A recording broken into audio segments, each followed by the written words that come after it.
So, okay. So this is Mizani Johnson, and Mizani came through. When did you come through the internship with us? I believe the fall of 2016. Okay. All right. Well, very good. Very good. And Mizani came through, did the internship with us and has done great things since then. Mizani has a history that goes back. She grew up in New Orleans. We talked some earlier about her very interesting history about that. So we know that there was a really significant event in 2005 with Katrina, which really was just devastating to that community. So tell us how that played into your story and how your story unfolded from there. Um, I think Katrina impacted my story a great deal, for one, because the circumstances that my family found ourselves in after the hurricane taught me a lot about cultural exchanges, looking after one another just as humans. We found and actually lived with a family in Baton Rouge for about 6 months after the hurricane, a Vietnamese family who did not know us, were complete strangers in the beginning, and who honestly to this day I would consider family. Oh, that's great stuff. I love that. Well, what a good experience. So how'd that affect your progress in terms of moving forward in your life and developing your education and career and stuff? I think it gave me, and I don't know if it was there before or if it maybe lit the flame there or started the flame, but especially in practice when I'm in therapy, I recognize the importance of meeting people where they are and not coming at them with biases that I may have developed because of ideals that our society places on people about where they should be, what they should be doing. You know, things happen. People end up in situations that they did not put themselves in or mean to be put in. And so I feel like it's really important for us to recognize that and to meet people where they are. Very nice, very nice. And you said that really that the hurricane itself really affected your ability to just get an education growing up. How did that? It did. Yeah. I ended up missing school with the displacement. My family was already using homeschooling, but I ended up continuing with homeschooling for my high school years, and I actually completed it early. I started college, I think 3 months before my 17th birthday. Wow, wow. Yeah. What a big deal. Where'd you go to college? Dillard University in New Orleans, Louisiana. Very Go good. Mighty U. All right. So, so at this point, you begin to get some sense of mission in your life. Where am I going? What do I want? What's important to me? So, Yeah. so your undergraduate study was in what? Psychology. Okay. So an obvious, real specific direction on that. And then you came from, Uh, go ahead.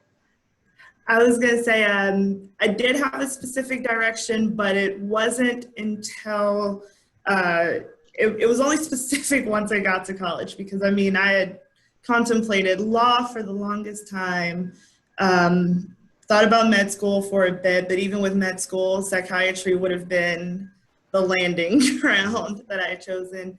And then I just realized that I wanted to not only help people, but attempt to understand them. Mm-hmm. And so that kind of led me to the door of psychology. Well, very good. And then you came here to A&M University, right? I did.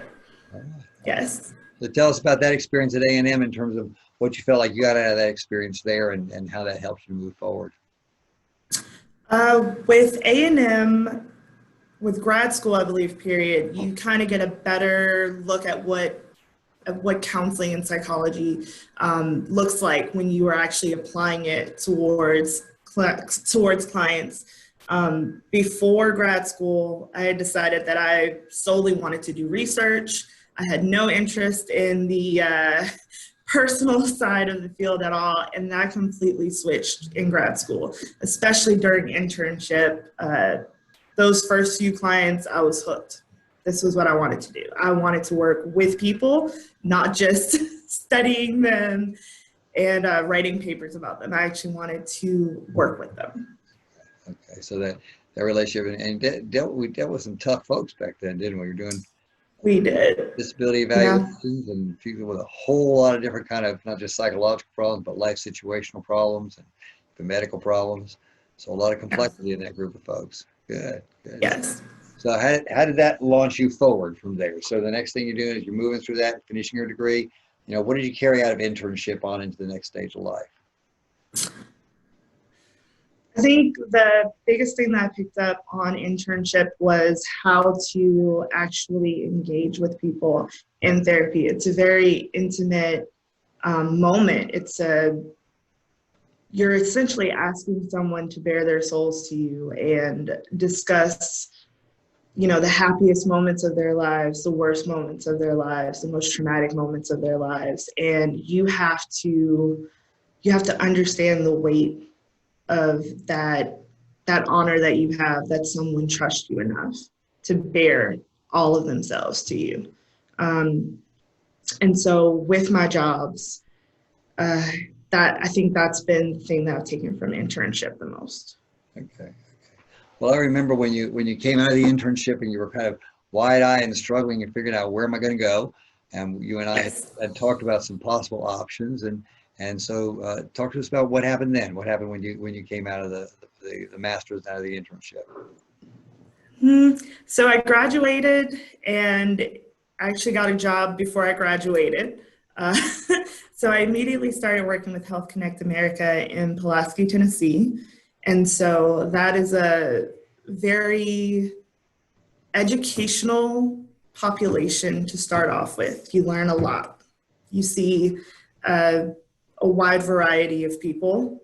And so that was very educational for me. And then after that, I worked with children as a school-based therapist with Wellstone, which is the mental health center of Addison County, is what they used to be called, but it's now Wellstone.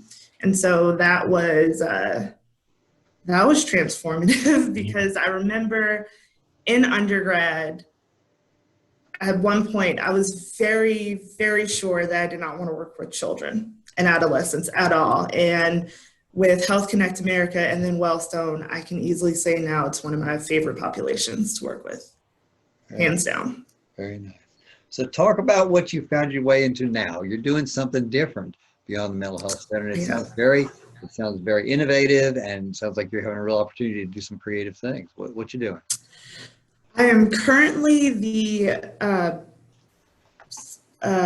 first therapist at Asha Kieran here in Huntsville, Alabama. We are a nonprofit organization that works with victims of intimate partner violence, human trafficking, and sexual assault.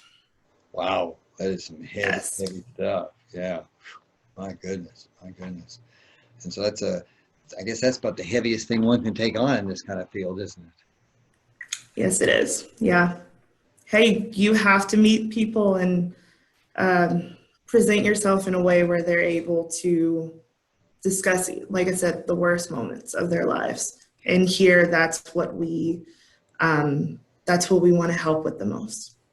Very good. Those worst moments. Good for you. Good for you. I think you have made a good place for yourself in the world, and I think one, you've become that best self, and two, you are making a difference. You're doing something very important in the world. Very proud of you. Really good. Trying to, at least. Yeah, you have been persistent as could be, and I know there's a lot of bumps and hustles that we haven't discussed here that we know about that you've been through, and you've been able to always rise above it and do well. So if you think about it, if you're talking to young people out there, and perhaps even some folks who are coming in and doing internship with us, or somebody who's looking at psychology, or just at education, upper level education in general, what are the things that you think are important for them to get? First, about evolving within yourself and becoming that best self, and then two, really making a difference in the world. What do you think the things are that are important for them to know? I would say one of the toughest things that I've learned through my journey is that it's okay to be gentle and have forgiveness when it comes to yourself. You're not perfect. You are you're building yourself essentially. And so we live in a world that makes us feel as though we have to be our most perfect selves at the beginning. And that's not how a journey works at all. Yesterday may not have been that great, but I always try to look forward to tomorrow.